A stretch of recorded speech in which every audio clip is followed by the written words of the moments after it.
Topical back with another video. I'm Strange Wayne.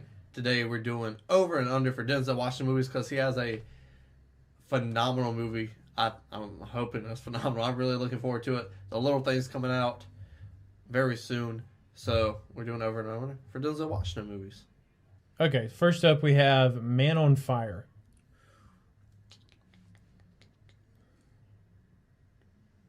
Man on Fire, I'm going to say it's perfectly rated because it's just like Denzel. It sums up most of Denzel's movies where it's like cool motherfucker, check. Badass motherfucker, check. And that kind of is like the sum up of Denzel Washington, especially around this time.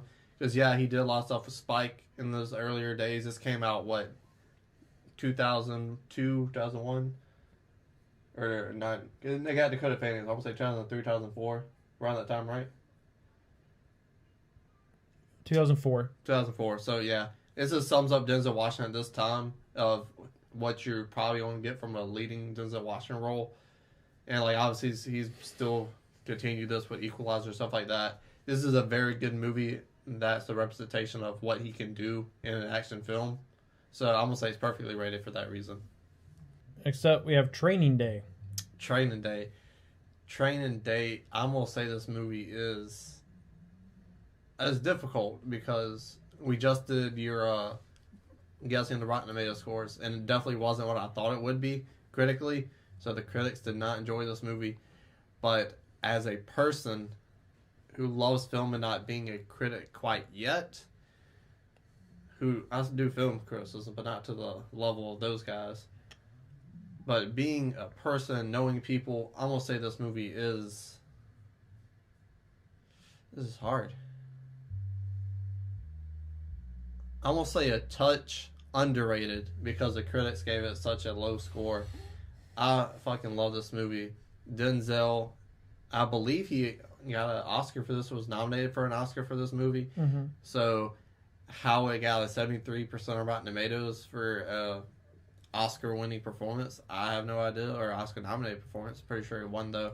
So, Denzel is just peak charisma. You find me... There's a very small handful of movies where you find a main character with charisma this high. He's spitting out fire lines out the wazoo. And you got to get a build-up to the movie. Everything in this movie is just on fire as a 10. I love this movie.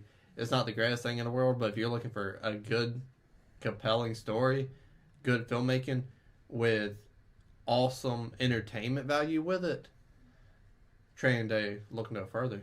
That's the movie for you. All right, next up we have, in my opinion, one of the last great PG movies, Remember the Titans. I'm going to say overrated. I like this film. It's a film for the masses. It's a film with a very good message. But for me personally, I think this film is way too in your face, which isn't a terrible thing for this type of movie. In the year it came out, we weren't getting movies. You know what? Underrated, because we weren't getting movies like this at that time. And so even though it was in your face, for that time period, it probably needed to be in a lot of people's faces. So I'm going to say it's underrated for that reason. And Coach Boone, what a great character. Definitely top 5 best coaches of all time. So I'm going to say underrated. All right, next up we have an aforementioned collaboration with Spike Lee, 1998's He Got Game. That's another difficult one because that's a hard movie to watch.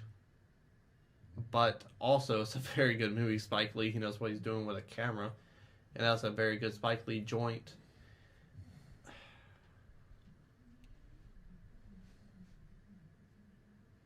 I'm personally going to say perfectly rated because it's a very good film. You don't need to go back and rewatch it a lot.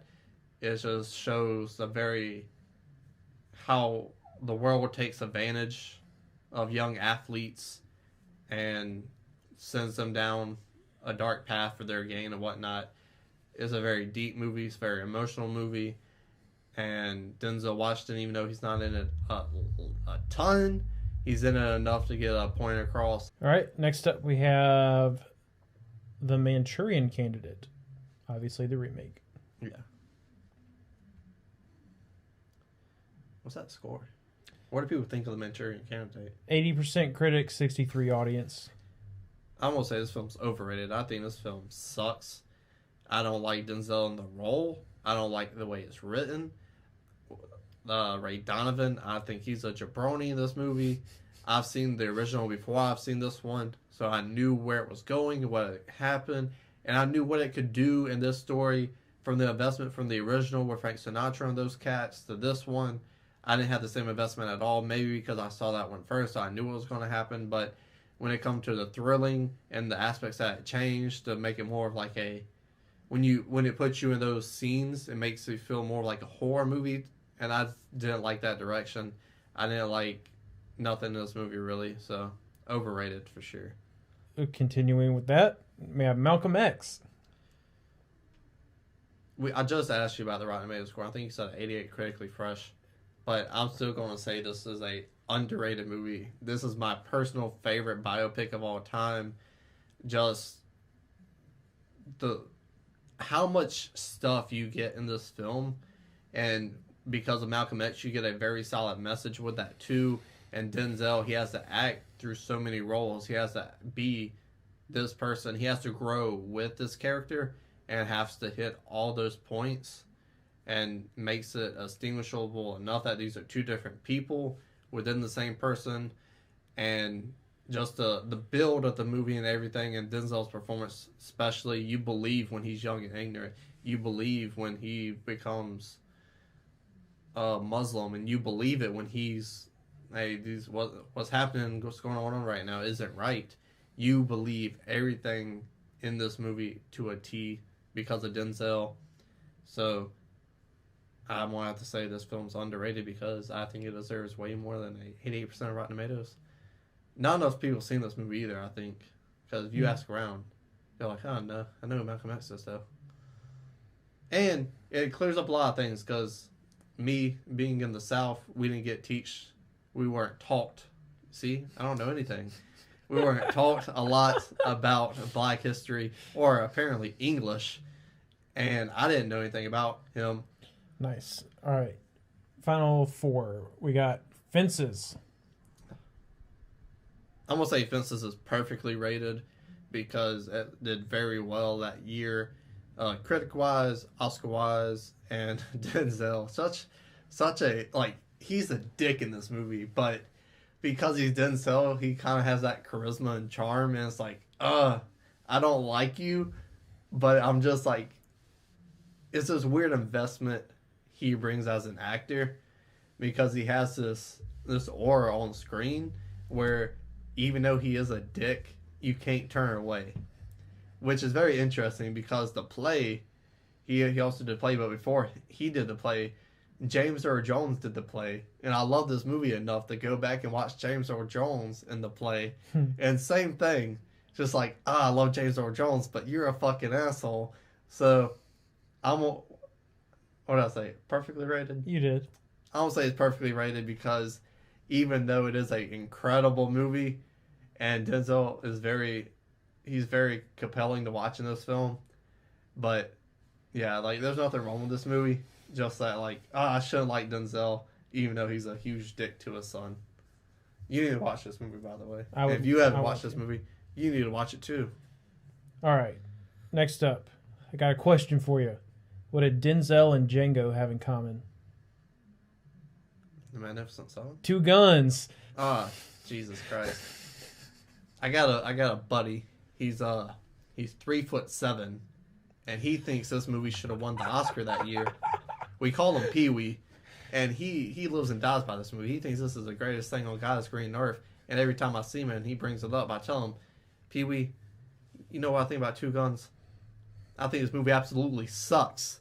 I don't like this movie. It is watchable, but because, I don't know, arguing with him, and you gotta come up, you know when you argue with someone about someone like you kind of like, but it's like, all right, I gotta win this argument, so I'm coming up with points, so I don't like it.